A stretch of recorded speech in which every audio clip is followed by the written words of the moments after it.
সময় মারা গেছে? ডেলিভারি রুমে মারা গেছে। ডেলিভারি রুমে মারা গেছে। ডেলিভারি কোথায় হয়েছে? আমাদের সীতাকুণ্ড আপনার ন্যাশনাল হাসপাতাল। সীতাকুণ্ড হচ্ছে ইয়েতে প্রাইভেট একটা হাসপাতালে। ওই সময় কি বেশি কষ্ট হয়েছিল? কেন মারা গেছে? মারা গেছিল বাচ্চার পজিশন উল্টা ছিল, আর ওরা বলছে যে বাচ্চা ছোট, নর্মাল ডেলিভারি করতে পারে। বাচ্চার পজিশন উল্টা ছিল, প্রথম বাচ্চা হওয়ার সময় মারা গেছে। এই যে এটা আটকে গেছে না, উল্টা বাচ্চা আসার সময় প্রথম বাচ্চা না, 6 নাম্বার 7 নাম্বার বাচ্চাও যে এটা আটকে যাবে এটার কোনো নিশ্চয়তা নেই।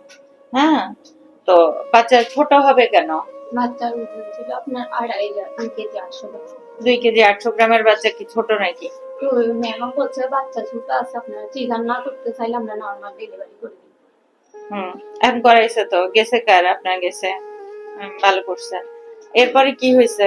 এরপরে আপনার নভেম্বরের 22 তারিখে একটা মেয়ে বাবু হয়েছিল, ওটাতে আমার গায়ে অনেক জ্বর ছিল। জ্বরের জন্য মারা গেছে? হ্যাঁ, 7 হ্যাঁ মাসের সময় হয়ে গেছে। হ্যাঁ। এখন ওখানে ডাক্তার বলছে যে মানে এখন আমি কনসেপ্ট করছি, তো 3 মাসের সময় একটা জরায়ুতে অপারেশন করতে হবে, যেটা ফাইলের মধ্যে আছে। জরায়ুতে একটা অপারেশন করতে হবে? হ্যাঁ, ওই ফাইলে কেন অপারেশন করতে হবে? এমন তো না যে হচ্ছে আপনার পর পর 6-7 মাসের সময় বাচ্চা 2টা 3টা পড়ে গেছে, এরকম না।